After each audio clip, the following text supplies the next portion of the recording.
Good morning আমার FB family বন্ধুদেরকে আমার ভাই বোনদেরকে কেমন আছে সবাই?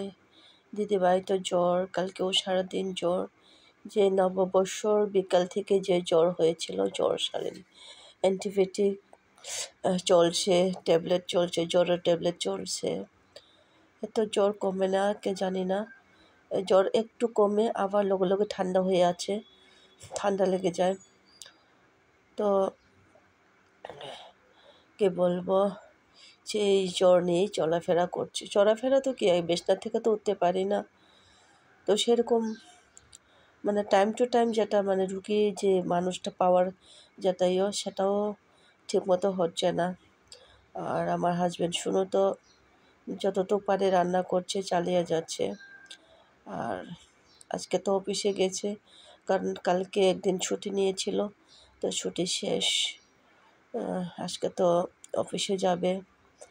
তো মেয়ে থাকবে, মেয়ে কলেজে যাবে না। তো বাচ্চা মানুষ তো কিছু বোঝে না, কি করব না করব। অনেক সময় অসুস্থতা হলে মাকে মনে পড়ে বেসিক্যালি।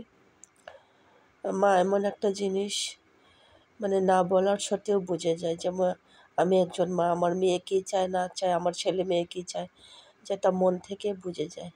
সেরকমই অসুস্থতার যে সময় থাকে, মাকে পাওয়ার ভীষণ প্রয়োজন। কেননা আমার এক বাড়িতে বললে সরি, আমার পাশের বাড়ি যে আমার দিদিমা মারা গেছে। হ্যাঁ, ওখানে যাব যাব বলে আমি কিন্তু যেতে পারছি না। একটা না একটা জ্বর, না হলে একটা কিছু হয়ে যাচ্ছে। তো এখন শুধু খবরটা শুনে দুঃখ তো লাগে, কিন্তু যাওয়ারই ইচ্ছা। কিন্তু জ্বরের কারণে আমি ভাবলাম একদিন পরে যাব। তো কল করলাম, মাসিমণিকেও কল করলাম, সেই অবস্থা। কিন্তু এখন তো আমি নিজেই বিছনাথ। আর একদিকে হসপিটালাইজেশনে পড়ে থাকতে হয়, কাজকর্ম করতে পারে না। তো এখন তো স্পন্ডালাইসিস আর সাইনাস দুইটাই মিলে গেছে। তার থেকে আমার ভীষণ জ্বর হয়ে যায়, প্রায় সময় জ্বর থাকে, প্রায় সময় জ্বর থাকে। একটু মাথা ধুয়ে স্নান করলো, জ্বর হয়ে গেল। একটু মাথা ঠান্ডা লেগে গেছে, ঘামে চুল ভিজে গেছে, তো জ্বর হয়ে গেল। এই জ্বর কন্টিনিউ চলছে আমার জীবনে। আগে তো এরকম হতো না, কিন্তু এই 2 বছর 3 বছর ধরে আমার ভীষণ সেরকম চলছে। আর কে বলে, হ্যাঁ, যতই খাওয়ার সত্ত্বেও একটু কমজোরিটা ফিল থাকে। এত কমজোরি হয় জানি না। তা হাত পায়ে সবসময় ব্যথা থাকে, কোমরে ব্যথা থাকে, ঘাড়ে ব্যথা থাকে, একটা না একটা ব্যথা থাকে সবসময়।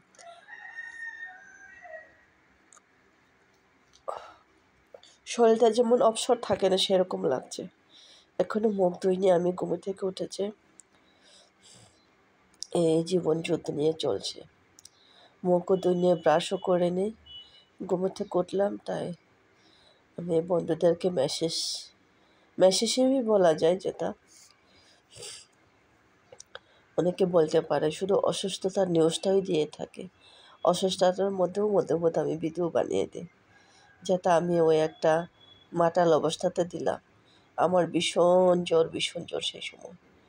তো একটু আনন্দে রাখতে চাই, কিন্তু হয় না, হয় না বলতে হয় না। জীবনটাতে জিনেদের কী হয়ে যায় জানি না। অনেক সময় জিহ্বাগুলিও শক্ত হয়ে যায়, কথা বলতে চাইলে যে কথা বলতে পারে না। জানি না কিসের থেকে হয় এটা।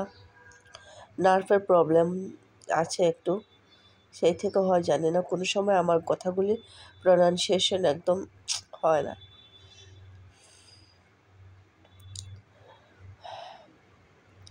আর একটা কারণ হলো, যতই অসুস্থতা থাকুক, জ্বর থাকুক, যাই থাকুক, কিন্তু কাজ আমার সামনে পেছনে লেগেই থাকে। কাজ ছাড়া তো আমার জীবনে হয় না। এটা ছোটোবেলা থেকে হয়, ছোটোবেলা থেকেই সেগুলো আমার কাছে সবসময় থাকে। কাজ কাজকর্ম আমার সামনে পিছে চারিদিকে গড়েই থাকে। আর টেনশন, এটাও আমার চারিদিকে ঘুরে থাকে। আমার সারা শরীরে ভরা সেই টেনশনগুলি। জীবনেও তো কোনো কিছু চাইনি কারো কাছে, কিন্তু টেনশনগুলি আমাকে চায়। টেনশন, দুঃখ, কষ্ট, বেদনা আমাকে চায়। আমি না চাইলেও ওদেরকে রাখতে হয়, মনে সারা শরীরে রাখতে হয় আগলিয়ে। জানি না কেন আমাকে এত পছন্দ করে, যে টেনশনগুলি, যে কাজগুলি, যে কর্মগুলি আমাকে কেন এত পছন্দ করে জানি না। সুখ বলতে কোনো দিন পাইনি সারা জীবনে। যে ছোটোবেলা থেকেই সুখগুলি আমি কি জানি না, সেই স্ট্রাগল করে করে করে করে যাচ্ছি। আর ভালোও কোনো দিন হতে পারলো না কারো জীবনে, সবসময় একটা খারাপ হয়েই থাকে। আদর কি জানতাম না, সেই আদরগুলিও আজ পর্যন্ত কারো কাছে পাইনি, সেই যত্নগুলিও পাইনি। কিন্তু নিজে দিয়েই যাচ্ছি সবার জন্য, কিন্তু নিজের জন্য নিজের কাছে কিছু নেই। জীবনে কি সেটাই জীবন বলে মনে করি? সেই সুখ, সেই সমৃদ্ধি, সেই টাকা পয়সা কারো কাছে চাইনি। শুধু সবাইকে আগলে রাখতে চেয়েছি, ধরে রাখতে চেয়েছি, জীবন যুদ্ধ করে যাচ্ছি। তবু তো সময় সময় নিজেকে খুব কে বলে ওয়ার্ডলেস, যেটা শব্দ নেই। হাসি খুশির সময় সবাই আছে, দুঃখের সময় না, কেউ তোমার কথা শুনবে না। কালকে সারাদিন জ্বর নিয়ে একা, ছুটি নিয়েছে, কিন্তু কি বলবো, 10 মাইল দূরে।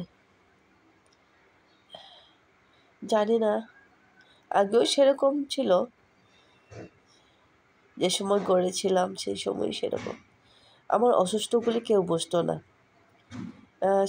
সেইভাবে আমাকে কেউ আগলে রাখতো না। কাজের সময় কিন্তু আমাকে সবাই ভালোবাসে, কিন্তু আমার যে সময় অসুস্থতা হয় না, সেই সময় কেউ এত, সেগুলো আমি পাইনি, সারা জীবনেই আমি পাইনি।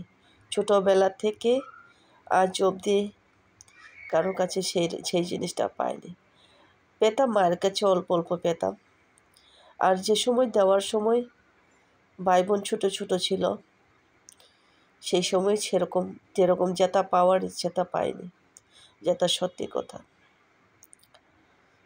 এটাই হলো আমার জীবন।